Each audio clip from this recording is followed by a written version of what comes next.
Olá, pessoal. Hoje a gente vai falar um pouquinho sobre os neurônios, essas células importantes aí do sistema nervoso, células talvez mais importantes, mais relacionadas às funções do sistema nervoso. A gente já viu um pouquinho da evolução até formar a rede neuronal e também do desenvolvimento. Hoje vamos falar especificamente sobre elas. A gente já viu que as células, existem células diferenciadas, células que são especialmente habilitadas para fazer algumas funções específicas, né? Então, nesse caso, a gente sabe que todos os órgãos do nosso corpo são formados por células das mais diferentes tipos, das mais diferentes formas. E a maneira pela qual as células interagem entre si e interagem com componentes não celulares é que vai definir a função dos órgãos, né? Então, a interação das células pulmonares com as células sanguíneas e com o ar atmosférico presente lá nos sacos alveolares é o que vai definir a função dos pulmões, que vai ser diferente da função dos rins ou do coração. Tá? Existe uma correspondência muito forte entre forma e função, né? Então, entre anatomia e fisiologia, entre o formato das células e dos órgãos e do corpo e a função dessas células, dos órgãos e do corpo. Por exemplo, o corpo de olhando o corpo como um todo, o corpo de um maratonista é bastante esguio, né, com pernas longas para ele poder fazer uma maratona longa. Já o corpo de um levantador de peso já é muito mais troncudo, com uma massa muscular muito maior, ele não aguenta correr corridas muito longas, ele tem uma forma adequada àquela função de levantamento de peso. A mesma coisa vai acontecer com os órgãos e a mesma coisa vai acontecer, em última análise, com as células. Então, as células pulmonares aqui são bastante fininhas, bastante delgadas para permitir o contato do ar atmosférico com as células sanguíneas que estão logo abaixo. Aqui outro exemplo da pele, uma camada relativamente espessa de células para proteger as camadas mais profundas de impactos, de traumas vindo do exterior. Por que a gente está falando isso?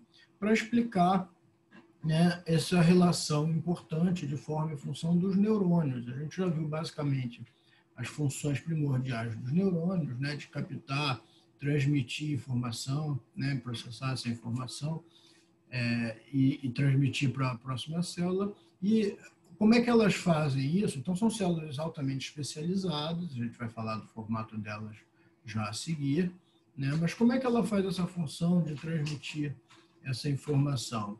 É baseado num princípio de passagem, de entrada e saída de alguns íons. Então, aqui temos um esqueminha mostrando entrada de alguns íons e saída de outros íons e tal. Isso faz com que haja uma pequena diferença de carga elétrica entre o meio intracelular, o meio que está aqui dentro, e o meio extracelular, o meio que está aqui fora, o que a gente chama, em fisiologia, de potencial de ação. Tá? Então, não se preocupem muito com o potencial de ação, vocês vão ver esse conteúdo mais profundamente na disciplina de fisiologia, mas, basicamente, o que o neurônio faz, como ele faz as funções, é transmitir potencial de ação. Então, existe uma pequena diferença de carga elétrica entre o meio intra e extracelular, e essa diferença vai sendo conduzida por toda a superfície celular dessa célula altamente especializada, até que esse potencial de ação chegue no final da célula, na terminação dessa célula, e lá ele vai, de alguma forma, a gente vai ver na próxima aula, como é que ele vai transmitir, então, passar essa informação, percorreu toda a célula neuronal para uma próxima célula. Tá? E como é que a gente fala assim, de percorrer e tal, o potencial de ação vai passando? Como é que é essa célula? Essa célula é altamente especializada funcionalmente e, obviamente, a forma dela também é bastante característica, bastante especializada, bastante diferente. Ela é uma célula que tem uma porção que a gente chama de corpo celular ou pericário, tá? Essa porção, vamos dizer, central, que não necessariamente está no centro, mas central, funcionalmente ela é central, e tem vários prolongamentos celulares. É como se a membrana celular dela, em vez de ser lisa, redonda ou arredondada, emita vários prolongamentos fininhos, né, com maior ou menor, a gente vai ver tipos morfológicos de neurônio mais à frente, mas existem neurônios que têm uma grande árvore dendrítica, vários prolongamentos aqui dendríticos, um grande axônio aqui longo e tal. Então, isso tudo são prolongamentos, fazem parte da célula. Existe uma porção aqui dentro desse axônio, aqui, por exemplo, que é considerado meio intracelular, e uma porção fora, que é considerado meio extracelular. Então, quando a gente falou daquele potencial de ação passando pelo neurônio, o potencial de ação vai passar aqui, por exemplo, por todo esse axônio, vai caminhar até chegar nessa porção final aqui do neurônio. Tá? Esses prolongamentos neuronais, os prolongamentos do neurônio, a gente divide entre dendritos, tá? Que são esses prolongamentos geralmente mais curtos e mais numerosos, né? Dendritos vem de dendros, que quer dizer árvore, tá? E o axônio, que geralmente é mais fino, mais longo e quase sempre em número de 1. Tá? Então, quase sempre o neurônio oficial, o neurônio padrão, vai ter alguns dendritos aqui e um axônio mais longo. Tá? No final do axônio, esse axônio geralmente se ramifica, formando a terminação axonal. Tá? Muito bem. O que é o pericárdio, aquele corpo celular? Uma célula normal, padrão, né, teria aqui um formato mais ou menos ovalado ou esférico, né? Existem células cilíndricas, cuboides, mas tudo bem, uma célula padrão a gente desenha sempre arredondada. E dentro desse corpo celular, ou dentro dessa célula, a gente vai ter o núcleo, o nucleolo com material genético, a gente vai ter o retículo endoplasmático, com ribossomos associados ou não, vamos ter mitocôndrias, vamos ter lisossomas, vamos ter centríolos, vamos ter complexo de Golgi, vamos ter todas aquelas organelas celulares que a gente estudou já no ensino médio, e a gente estuda em biologia celular, não é o caso da psicologia, mas a gente estuda mais a fundo numa disciplina chamada biologia celular, que se dedica inteiramente para estudar o funcionamento e a morfologia dessas células. Tá? No caso do neurônio, todas essas organelas estão localizadas nessa porção central, no pericárdio, ou no corpo celular. Então, é no corpo celular, ou no corpo neuronal, que a gente vai encontrar o núcleo com material genético, que a gente vai encontrar a maior parte do retículo endoplasmático, complexo de Golgi, lisossomos, outras vesículas celulares, mitocôndrias, todas as organelas a gente vai encontrar principalmente aqui no pericárdio. Tá?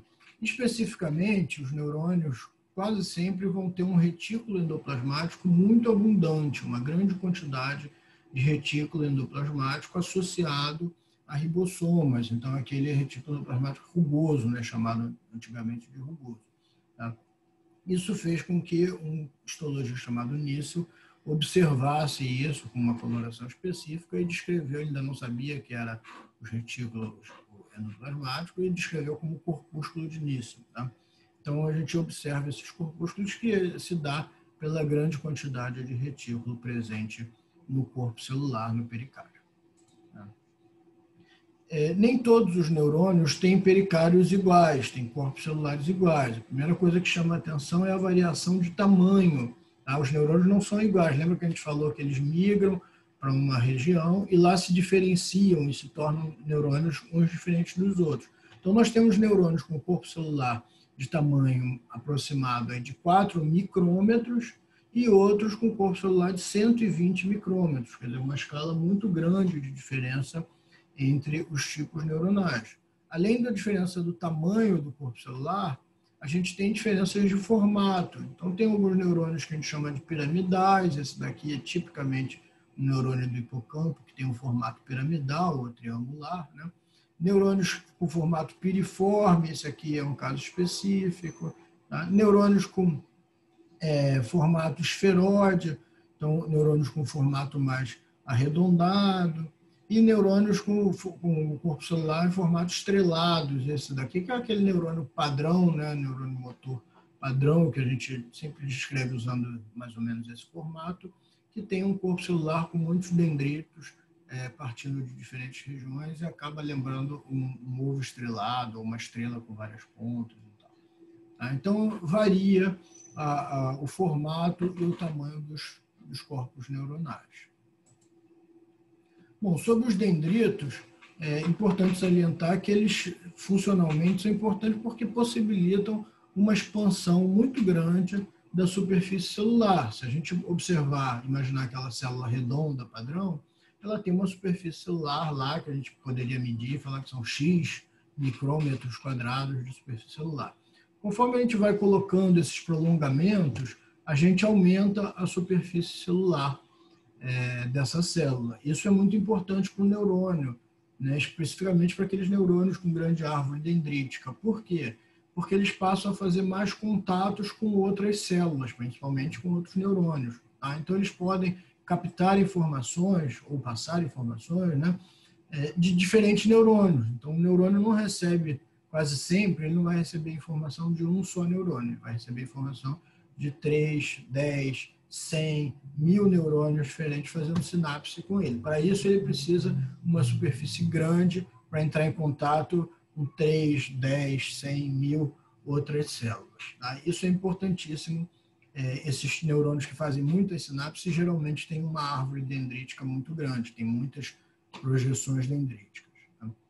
O dendrito é classicamente aquela projeção responsável pela captação da informação. Então, é ele que vai receber a informação, seja de um órgão receptor ou de um outro neurônio, e ele vai transmitir essa informação até o corpo celular. Quer dizer, ele está aqui um exemplo de um dendrito aqui, que recebeu uma informação aqui de um órgão receptor ou de um outro neurônio, e a direção da setinha aqui indica para a gente que ele está levando essa informação até o corpo celular. O que é essa informação que a gente está dizendo aí que está levando? Como é que é essa informação? Um pedaço de papel escrito? Não, isso é potencial de ação. Então, aquela diferença de carga elétrica que vai percorrendo aqui o dendrito até chegar no corpo celular. E do corpo celular, ela é processada ou passada, transmitida por um axônio que vai levar essa informação até um órgão efetor ou até um próximo neurônio. Os axônios quase sempre são um por célula, né? Então, na célula padrão aqui nossa, a gente vai ter um axônio, tá? Mas que na sua região terminal ele se ramifica. Por quê? Para ele poder fazer contato com mais de uma célula, ou mesmo que seja com uma só, mas em mais de um lugar nessa célula, para que a passagem de informação seja mais efetiva. Em vez de eu entregar um bilhete para uma outra pessoa, eu entrego vários bilhetes para essa mesma pessoa, mas por diferentes canais, ou entrego esse mesmo bilhete para várias pessoas diferentes. Tá?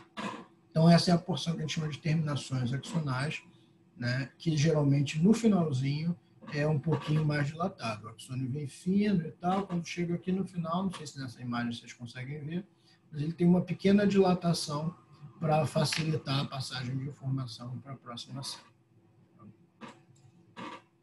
Tamanho do axônio. Quase sempre a gente desenha, como nessa imagem anterior, os dendritos curtos, né? E um axônio longo, mas nem sempre isso é verdade. Tá? A gente tem realmente axônios longos, então, por exemplo, um neurônio motor que está enviando uma informação motora para coordenar a movimentação do músculo aqui da panturrilha, por exemplo, do pé, né? Esse neurônio está localizado no sistema nervoso central, o corpo neuronal dele, e ele tem um axônio tão longo que percorre toda a minha coxa, né, toda a minha região glútea, depois a minha coxa, depois a minha panturrilha, até chegar nos músculos do pé aqui. Então, esse neurônio, cujo corpo está localizado lá na medula espinal, lembra que a gente falou que do ponto de vista evolutivo foi interessante a gente colocar os neurônios protegidos por esse arcabouço ósseo, né? Então, esse neurônio vai ter um axônio realmente muito longo. Tá? Mas existem neurônios, né, não são poucos, que vão ter axônios curtos. Então, da mesma forma que eu tenho um neurônio enviando informações para mexer o músculo do meu pé, eu também tenho um neurônio que recebe a informação quando eu piso num prego, ou quando alguém faz uma cosquinha no meu pé. Essa informação é percebida aqui por um órgão receptor, ou de dor, ou de sensibilidade tátil, e essa informação é levada até um neurônio que está muito próximo aqui da medula espinal. Esse neurônio que está trazendo essa informação lá do meu pé, ele vai ter um dendrito longo, um dendrito que começa lá no pé, passa pela panturrilha, coxa, região glútea, até chegar próximo à medula espinal, aonde eu tenho o meu corpo neuronal aqui, e aí ele vai ter um axônio curto, porque aí ele já leva essa informação para um outro neurônio que está do lado dele, está muito próximo. Então, esse desenho clássico do neurônio com vários dendritos curtos e um axônio longo é um desenho didático, mas ele nem sempre é a verdade. A gente tem neurônios também com dendritos longos e axônios curtos, com dendritos únicos e axônios duplos. Tá? Existe também neurônios cuja informação vem pelo axônio e passa pelo dendrito para ir para outro, então uma passagem de informação não ortodoxa. Tá? Então, isso tudo, esse desenho aqui é um desenho clássico, didático, que nem sempre corresponde com a verdade. Tá? Muito bem. Esse impulso nervoso, essa informação, que a gente já viu que é passada por potencial de ação, tem que percorrer toda essa superfície aqui celular, desde o dendrito e tal, passando pelo pericárdio, para passar pelo axônio até chegar na terminação axonal. Tá? No caso daquele exemplo lá do meu neurônio que inerva o músculo do meu pé, esse potencial de ação tem que passar por todo o nervo, todo esse axônio enorme que tem pela minha perna toda. São neurônios com mais de 1 metro de axônio, né? Dependendo do tamanho da pessoa, tem pessoas de perna longa, o neurônio com axônio de mais de 1 metro. Então, demoraria muito para a gente fazer, muito não, mas demoraria um pouco, talvez 1 segundo, alguns milissegundos, até eu pensar na movimentação do músculo do pé e realmente mexer. Então, uma estratégia interessante foi envolver esses axônios com uma outra célula, né, formando uma bainha nesse axônio. Então, esse axônio é todo protegido aqui por uma bainha, que a gente chama de bainha de mielina. Tá? Qual é a importância funcional dessa bainha de mielina? Tem um papel de proteção física? Tem, mas o principal papel é de acelerar a passagem do impulso nervoso. Então, o impulso nervoso, em vez de passar por todo o axônio, ele pula os pedaços onde tem bainha de mielina. Então, ele consegue passar daqui diretamente para cá, e daqui diretamente para cá, e daqui diretamente para cá.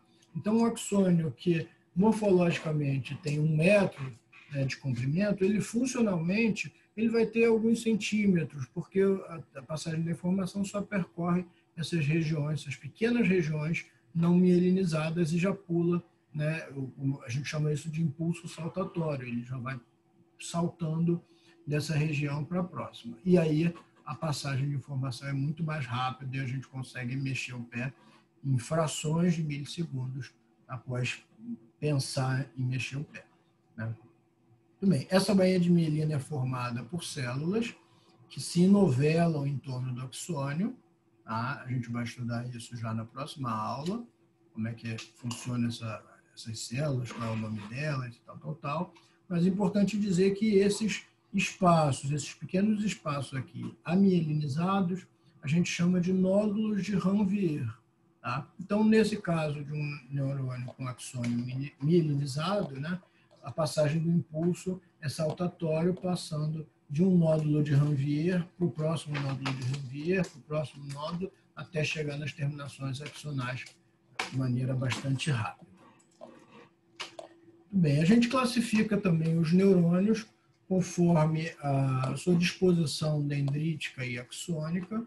Né? A maioria dos neurônios a gente chama de bipolares, isso não tem absolutamente nada a ver com transtorno bipolar, isso é uma característica morfológica de um neurônio que tem um pericárdio e tem suas terminações saindo de 2 polos desse pericárdio. Então, um polo dendrítico aqui, de onde sai a árvore dendrítica, e um polo axonal, de onde sai um axônio, tal. Esse é um neurônio que a gente chama de bipolar, é bastante comum. O mais comum é aquele neurônio clássico que a gente chama de multipolar. Ele tem vários dendritos saindo de diferentes regiões do seu corpo celular, então vários polos dendríticos e geralmente um polo axonal. Então esse exemplo aqui teria 1, 2, 3, 4, 5, 6, 7 polos, pelo menos, então a gente caracteriza ele como neurônio multipolar. Tá? E um exemplo especial que a gente tem de neurônio sensitivo, de primeira ordem, é um neurônio que a gente chama de pseudonipolar. Ele é um neurônio que, a partir do seu pericárdio, tem apenas um polo, então a gente chamaria ele de unipolar, mas ele é fake, né? É pseudonipolar, porque esse um polo logo se divide em uma porção axonal e uma porção dendrítica. Então ele funcionalmente acaba sendo bipolar, ele tem uma porção axonal e uma porção dendrítica, embora do seu corpo celular realmente só tenha uma projeção, seria um polo só. Então, por isso a gente chama ele de neurônio pseudonipolar. Muito bem, pessoal, era isso que a gente tinha para falar sobre neurônios, e façam o estudo dirigido, tirem as dúvidas no nosso encontro, leiam a parte do texto no livro e, em seguida, a gente aplica a avaliação. Obrigado, tchau, tchau.